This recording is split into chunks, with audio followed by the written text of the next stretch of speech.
엠마오로 가는 길이라는 제목으로 우리가 좀 말씀을 나누려고 합니다. 예수님께서 십자가에 달리시고 무덤에서 장사 지낸 후 안식일이 지난 다음 날 오후에 두 사람은 엠마오로 가기 위해 떠났습니다.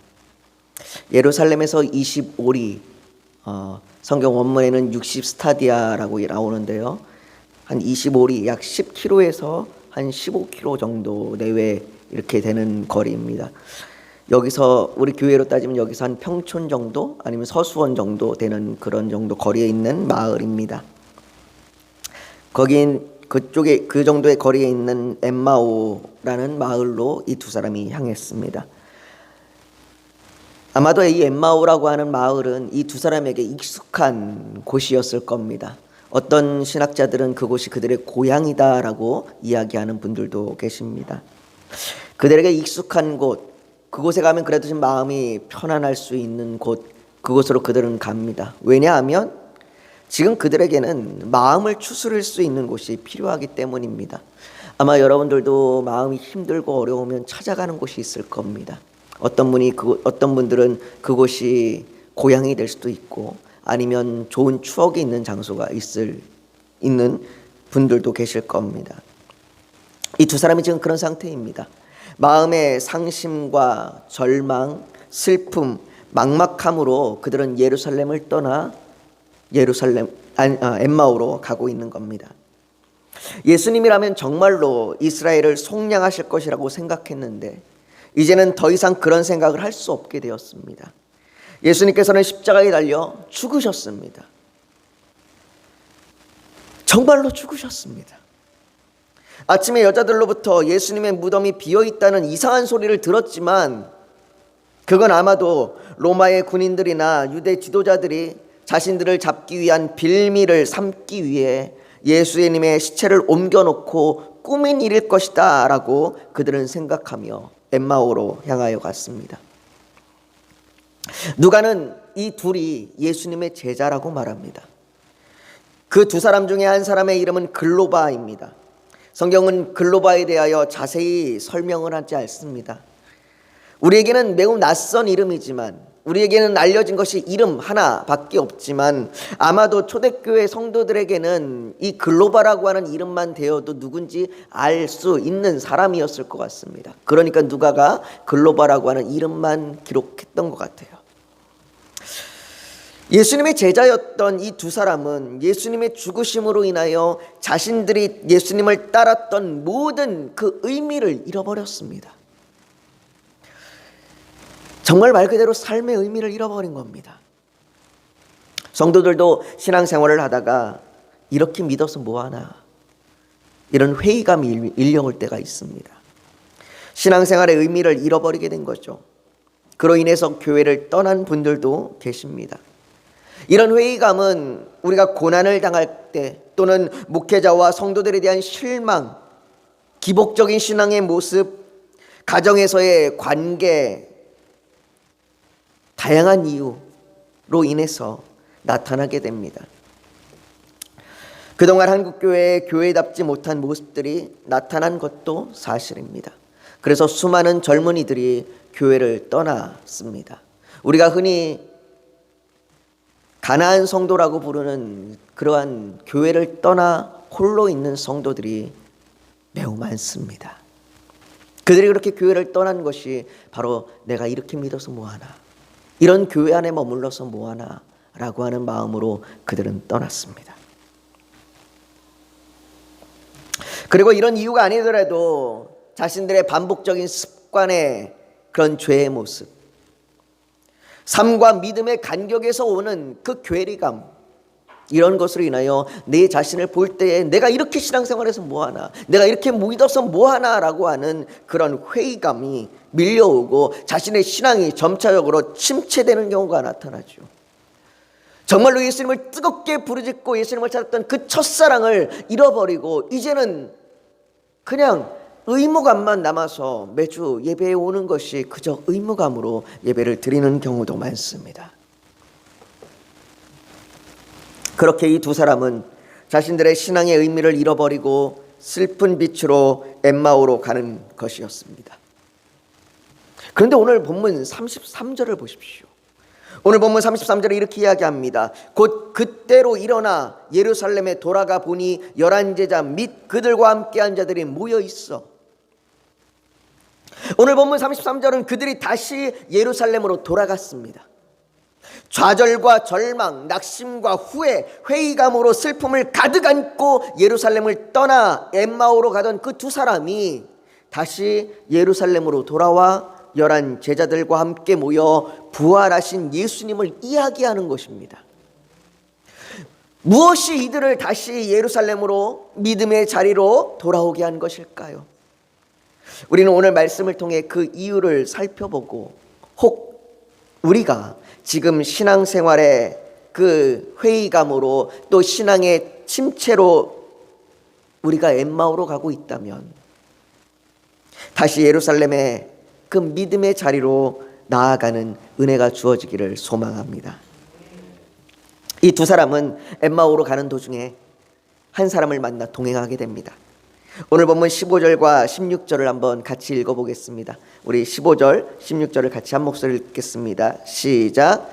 그들이 서로 이야기하며 문의할 때에 예수께서 가까이 이르러 그들과 동행하시나 그들의 눈이 가리워져 그인 줄 알아보지 못하거늘. 이 두 사람에게 예수님께서 찾아오셨습니다. 그리고 동행하십니다. 그런데 이들이 지금 예수님을 알아보지 못합니다.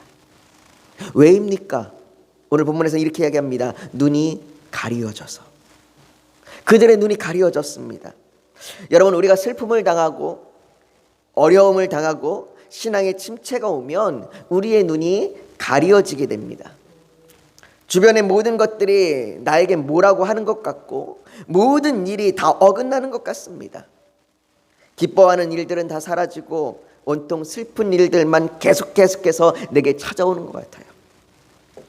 누가 옆에서 위로해도 그게 위로하는 소리로 안 들리고 나무라는 소리로 들리기도 합니다. 신앙의 침체가 찾아오면 많은 성도님들이 설교 시간에 목사님들이 하는 이야기가 꼭 나에 대해서 뭐라고 하는 이야기 같아요. 그래서 어떤 분들은 시험에 들기도 하고 상처를 받기도 합니다. 눈이 가려지면 주변의 다른 것을 보지 못하게 됩니다. 그래서 계속 우리를 어렵게 했던 문제들에 더 몰두하게 됩니다. 점점 우리를 슬프게 했고 우리를 힘들게 했던 문제들은 점점 커지어 보이는데 그 주변의 다른 것들은 전혀 보이지 않아요. 그래서 점점 나 혼자 고립되는 것 같습니다. 그 문제에 점점 빠져듭니다. 그리고 문제가 문제를 낳고 점점 나는 그 속에 침체되어 마치 익사하는 것 같습니다. 문제는 점점 커지고 예수님은 점점 작아져서 우리의 시야에서 사라져 버립니다. 마치 예수님께서 처음부터 안 계셨던 것처럼, 마치 내 인생에 예수님이 없었던 것처럼 예수님께서 나에게는 외면하시면서 돌아보지 않으시는 것처럼 여겨지게 됩니다. 왜 내게는 예수님이 보이지 않습니까? 내 눈이 가려져서 그래요. 내 눈이 가려져서 예수님이 보이지 않는 겁니다. 그래서 우리는 여호와여 어찌하여 멀리 서시며 어찌하여 환난 때에 숨으시나이까 라고 말하는 그 시편 기자의 말처럼 주님이 보이지 않아서 주님을 향하여 외치지만 여전히 우리의 눈은 가려져 보이지 않습니다. 혹시 여러분들 지금 예수님이 보이지 않으십니까? 예수님이 내 곁에 없는 것 같습니까? 예수님이 우리 가정에는 없는 것 같으시 그렇게 느끼십니까? 혹시 우리 교회에 예수님이 없으신 것처럼 왜 우리를 돌보지 않으시냐고 점점 우리의 문제 속에 우리의 슬픔 속에 우리가 빠져들고 있습니까? 우리의 눈이 가려져서 그래요. 이 두 사람은 예수님께 일어난 일들도 그 가려진 시야로 봅니다. 오늘 본문 19절부터는 그들이 예수님께 일어난 일들을 어떻게 바라보는지를 보여줍니다. 예수님께서 십자가에서 죽으셨습니다. 예수님의 시신이 사라졌다는 말을 듣기도 하였지만 그것으로 무엇이 달라질지 알 수 없습니다. 이들이 볼 때에, 이들의 가려워진 눈으로 볼 때에 하나님의 계획은 실패했습니다. 이것이 이들이 보는 시각입니다. 예수님의 십자가의 죽음을 다른 모든 사람들의 죽음과 똑같이 보는 겁니다. 죽음으로 모든 것이 끝났습니다. 희망도 사라졌습니다. 선지자라고 믿었건만, 우리를 구원해 줄 수 있는 분이라고 믿었건만 그분은 십자가에서 죽으셔서 모든 게 끝났습니다. 기적은 일어나지 않습니다. 기적은 사라졌습니다. 우리의 시야가 가려지면 그 어떤 것도 보이지 않아요. 희망도 보이지 않고 기적도 보이지 않습니다. 하나님의 그 크신 능력이 마치 어린아이의 능력처럼 아무것도 아닌 것처럼 느껴집니다. 그러나 그런 슬픔과 절망으로 엠마오로 가고 있는 때에 예수님께서 찾아오십니다. 그리고 그들과 함께 동행합니다. 여러분, 예수님은 신앙생활을 잘하고 있는 사람과만 동행하시는 것이 아닙니다. 우리가 슬프고 절망스러울 때, 신앙의 회의가 느끼고 믿음이 약해져 있을 때에도 예수님께서는 우리와 동행하십니다. 내가 세상 끝날까지 너희와 함께 항상 있으리라 라고 말씀하신 이 예수님은 항상이라고 말씀하십니다. 항상. 너희가 절망에 있을 때, 너희가 슬플 때에도 내가 너희와 항상 함께 있다고 말합니다. 여러분들, 이 엠마오로 가고 있는 이 두 제자, 이 글로바와 이 또 한 사람은 정말로 지금 믿음이 바닥입니다. 믿음이 정말로 사라져버린 것 같습니다. 그런데도 여전히 주님은 함께 동행하십니다. 여러분, 우리도 마찬가지예요. 우리의 믿음이 바닥인 것 같고, 우리가 절망 가운데 있는 것 같고, 우리가 정말로 믿음이 아무것도 없어서 정말로 난 도저히 모르겠어요 라고 얘기하는 그 순간에도 예수님은 우리와 동행합니다. 저는 예수님의 동행이라고 하는 부분을 생각하면 항상 이 모래 위의 발자국이라고 하는 시가 떠오르곤 합니다. 이 시는 이렇습니다. 어느 날 한 사람이 밤에 꿈을 꾸었습니다. 주님과 함께 해변을 걷고 있는 꿈이었습니다.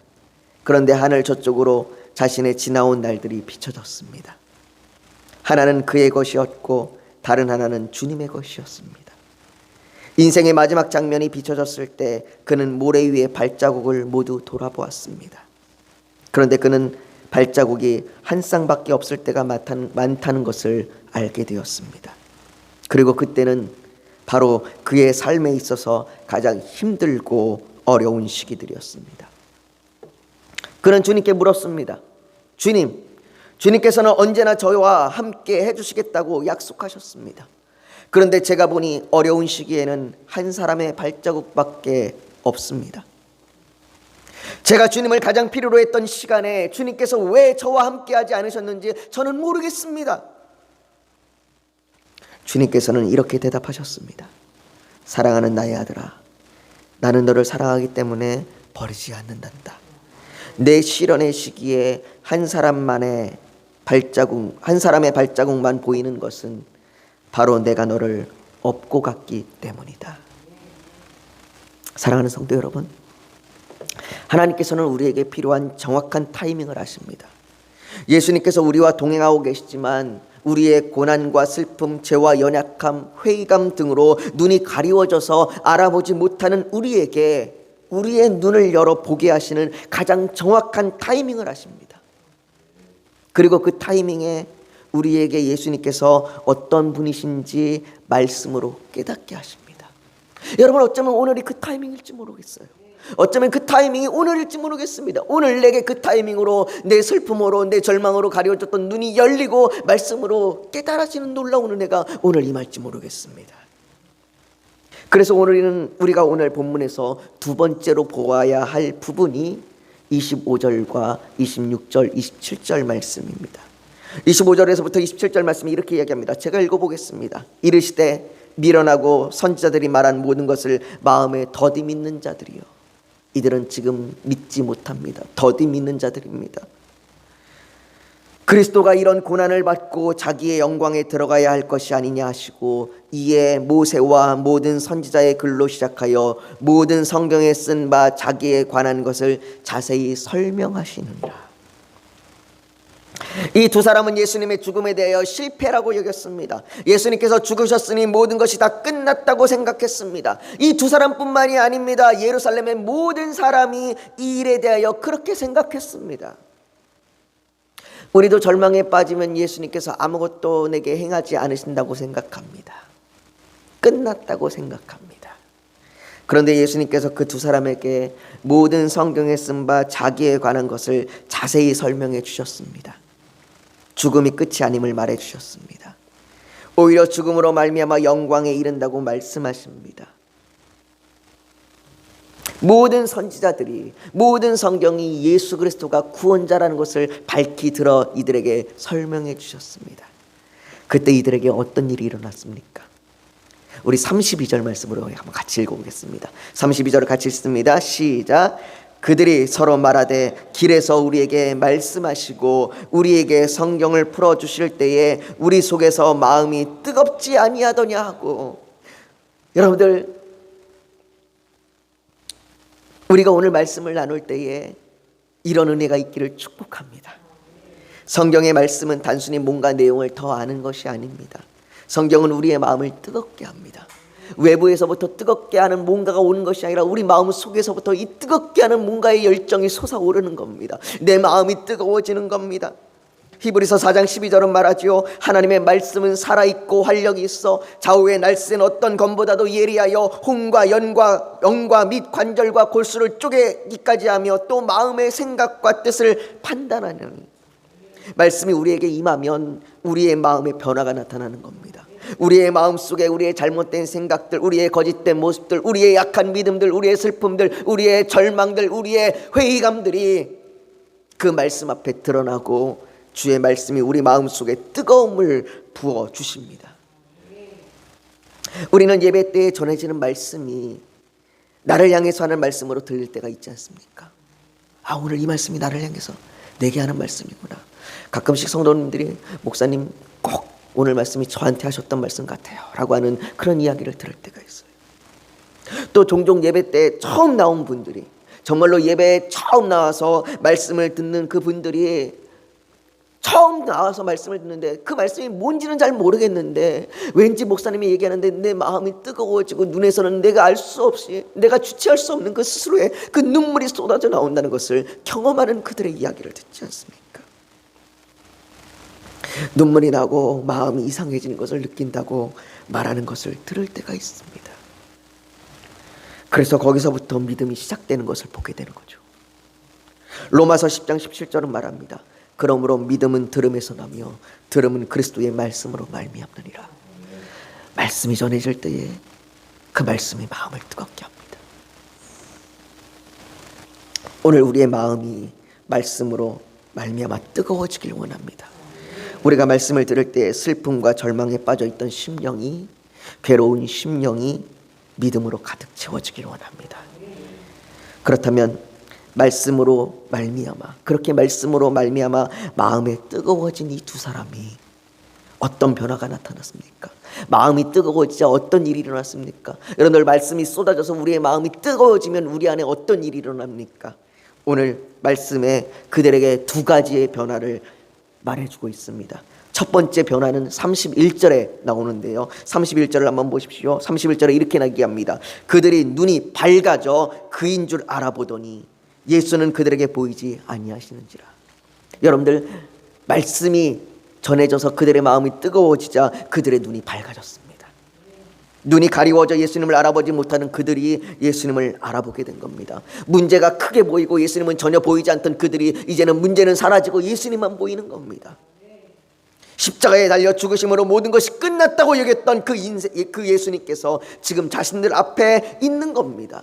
내 인생이 끝났다고 여겨지고 내 믿음이 아무것도 아니라고 여겨지고 나는 혼자다 여겨지는 그때에 내 눈이 밝아져서 그 모든 것들이 사라지고 예수님이 보이는 겁니다. 죽음이 끝이 아님을 알게 된 것이죠. 말씀대로 살아나셨다는 것을 보았습니다. 정말 부활하셨다는 것을 그들이 보았습니다. 그런데 더 놀라운 건 눈이 밝아진 것이 아니에요. 눈이 맑아져서 예수님을 보았다라는 것에서 끝나는 게 아니에요. 여러분들, 예수님 지금 예수님이 내 앞에 있습니다. 예수님이 너무나 크신 분이에요. 예수님 감사합니다. 이것으로 끝나는 게 아니에요. 여러분들, 그 다음이 있습니다. 그 다음이 뭐라고 얘기해요? 성경은 말합니다. 그인 줄 알아보더니 예수는 그들에게 보이지 아니하시는지라. 여러분들, 이제 눈이 밝아져서 예수님이 보이는데 보이자마자 예수님이 어떻게 돼요? 사라졌습니다. 여러분들, 이제 예수님을 알아봤는데 사라지면 다시 절망에 빠질 것 같잖아요. 엄마가 눈에 보여서 엄마 했는데 엄마가 또다시 사라지면 그 아이는 절망에 빠지게 될 겁니다. 그렇게 될 것 같잖아요. 그런데 예수님이신지 알아보자마자 예수님이 사라졌는데 이제 눈에 보이지 않는데 이들은 더 이상 그전 같지 않아요. 그러나 달라졌습니다. 이제 눈에 보이지 않아도 괜찮습니다. 눈에 보이지 않는다고 이들의 믿음이 흔들리지 않습니다. 여러분, 관계없는 믿음은 눈에 보이지 않으면, 증거가 없으면 쉽게 무너져 버려요. 예수님과 아무런 관계가 없으면 그 믿음은 눈에 보이지 않으면 사라져 버려요. 그러나 관계가 형성된 믿음은 눈에 보이지 않아도 여전히 그 믿음이 그 자리를 차지하고 있습니다. 왜냐하면 예수님과 나의 관계가 있기 때문에, 예수님이 내게 어떤 분인지를 알기 때문에, 예수님이 나의 구원자 되심을 알기 때문에, 예수님이 살아나신 분임을 알기 때문에 내 눈에 보이지 않아도 내 믿음이 흔들리잖아요. 예수님이 말씀하셨습니다. 보고 믿는 자보다 보지 않고 믿는 자들이 더 복되다고 말했죠. 여러분들, 우리가 그런 자들입니다. 여러분들, 부부 사이에도 그렇지 않습니까? 관계가 깨지면 서로에 대한 불신이 생기기 시작하고 그 불신이 더 큰 불신을 낳지 않습니까? 예수님께서 우리의 눈에 보이지 않아도 우리가 그분을 믿는 것은 예수님께서 우리와 함께 계시다는 사실을 알기 때문이에요. 이제는 우리가 예수님과 그 관계가 있기 때문이에요.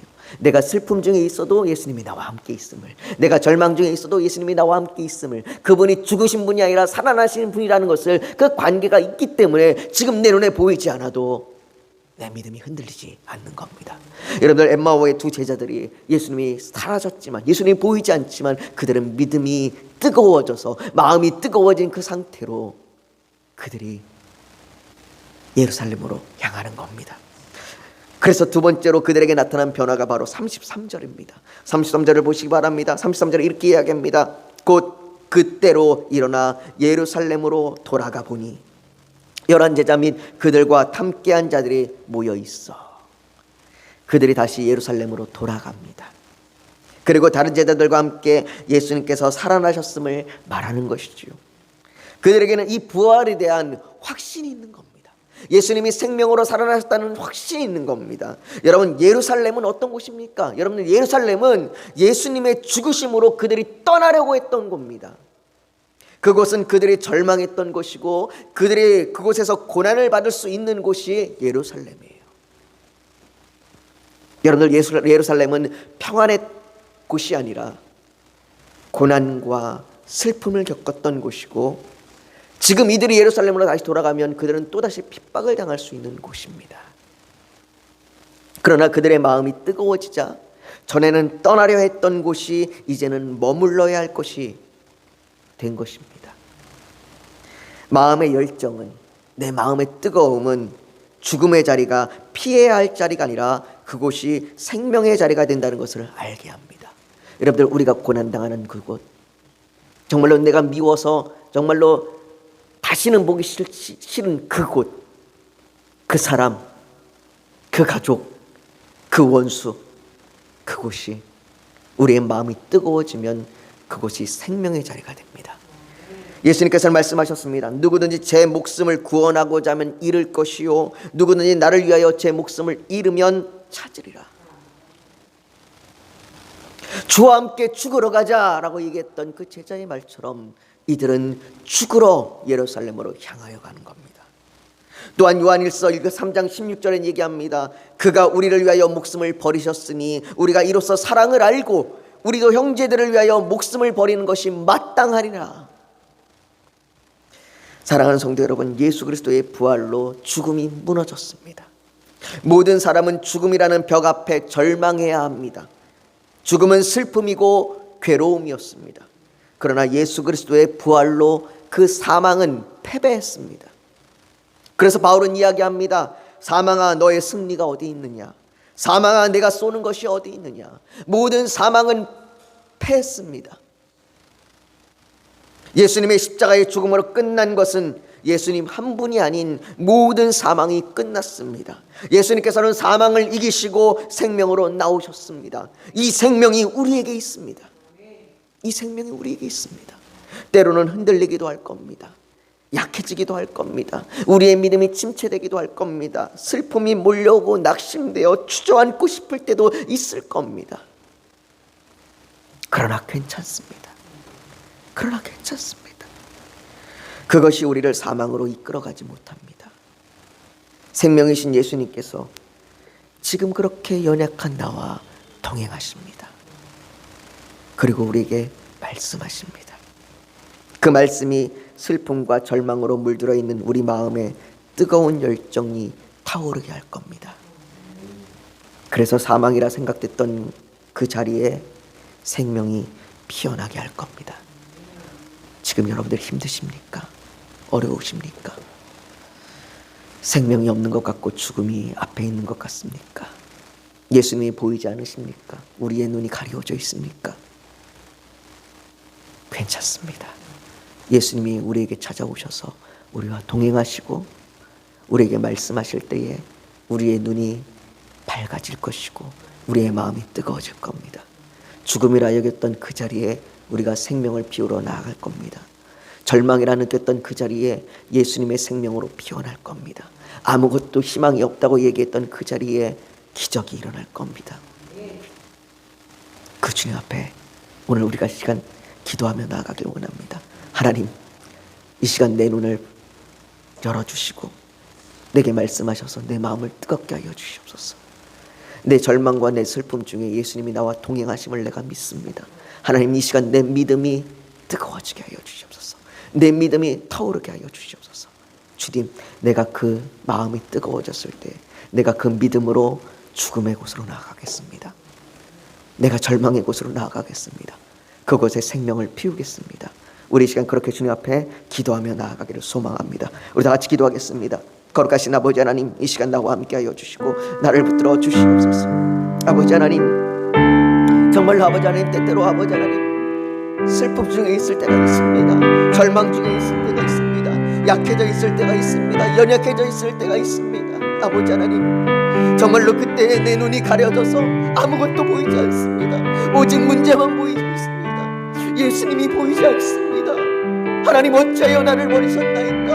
하나님, 어찌하여 내게 아버지 하나님 나타나지 않으십니까? 아버지 하나님, 이 절망의 외침만이 아버지 울려 퍼집니다. 아버지 하나님, 그러나 내 슬픔 중에도 내 연약함 가운데서도 내가 아무런 힘이 없다라고 말하는 그 순간에도 예수님은 나와 동행하십니다. 아버지 하나님, 그리고 내게 말씀하십니다. 내게 말씀하십니다. 아버지 하나님, 그 말씀이 내게 임할 때에 내 눈이 밝아져서 이제는 모든 문제들이 사라지고 예수님이 밝게 보여 나타납니다. 예수님이 보입니다. 예수님이 보입니다. 내 믿음이 흔들리지 않을 겁니다. 내 믿음이 흔들리지 않을 겁니다. 내 말씀이, 내 마음이 뜨거워져 내 안에서부터 타오르는 이 열정이 내가 아버지 죽음의 자리로 나아가게 할 겁니다. 아버지 하나님, 내가 절망의 자리로 나아가게 할 겁니다. 내가 예루살렘으로 다시 돌아가 아버지 하나님 그곳에서 내가 아버지 생명을 피우게 할 겁니다. 아버지 하나님, 이 시간 간절히 원하오니 내 마음을 뜨겁게 하여 주시옵소서. 아버지 하나님, 말씀을 내게 보시사 내 마음을 뜨겁게 하여 주시옵소서. 아버지 하나님, 나를 변화시켜 주시옵소서. 아버지 하나님, 나를 변화시켜 주시옵소서. 아버지 하나님, 내가 아버지 연약함 가운데 있지만 아버지 하나님, 나를 들어주시고 나를 이끌어주시옵소서. 아버지 하나님, 아버지 하나님, 아버지 절망과 슬픔 중에 있다면 아버지 하나님, 아버지 하나님, 우리의 마음을 뜨겁게 하여 주시옵소서. 아버지 하나님, 우리의 마음을 뜨겁게 하여 주시옵소서. 아버지 하나님, 우리의 마음을 뜨겁게 하여 주시옵소서. 아버지 하나님, 우리의 마음을 뜨겁게 하여 주시옵소서.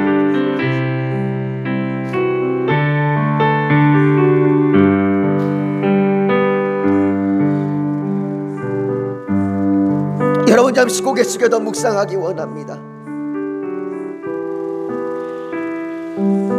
슬픔 중에 있으십니까? 절망 중에 있으십니까? 우리의 믿음이 약해져서 예수님이 보이지 않으십니까? 그러나 그 예수님은 우리의 그 연약함 가운데도 우리에게 동행하십니다. 우리와 함께 하십니다. 우리를 떠나지 않으십니다. 우리를 버리지 않으십니다. 그 주님이 우리에게 말씀하실 겁니다.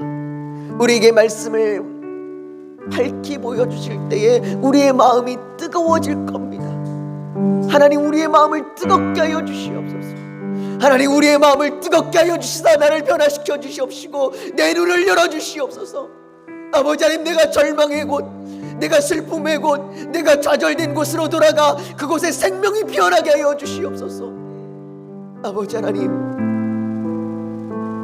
이 시간 이렇게 결단하며 내 마음을 뜨겁게 달라고 외쳐 부르짖는 그 마음이 있다면, 그 결단이 있다면, 그 헌신이 있다면 가슴에 손을 얹어 하나님 앞에 표현하길 원합니다. 하나님, 내 마음을 뜨겁게 하여 주시옵소서. 하나님, 내 마음을 뜨겁게 하여 주시옵소서.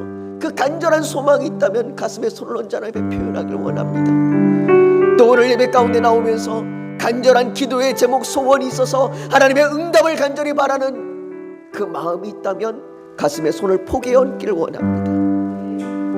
육신이 연약하면 연약한 곳에 손을 얹으십시오. 성령님께서 우리 사이를 운행하시며 우리를 치료하시고 우리를 고쳐주실 줄 믿습니다. 거룩하신 아버지 하나님, 이 시간 우리를 붙들어 주시옵소서. 하나님 아버지, 우리의 눈을 열어보게 하여 주시옵시고 우리의 마음을 열어 뜨겁게 하여 주시옵소서. 아버지 하나님, 우리의 마음을 변화시켜 주시옵소서. 아버지 하나님, 지금 이 상태로 우리의 눈이 어두워져서 절망 가운데 있지 않게 하여 주시옵소서. 우리의 눈이 어두워져 예수님이 보이지 않는 그 인생으로 살지 않게 하여 주시옵소서. 아버지 하나님, 우리의 마음을 뜨겁게 하여 주시옵소서. 아버지 하나님, 말씀을 볼 때에, 말씀을 들을 때에 우리의 마음을 뜨겁게 하여 주시옵소서. 그래서 우리의 애를 변화시켜 주셔서 우리의 눈을 열어 주시옵소서.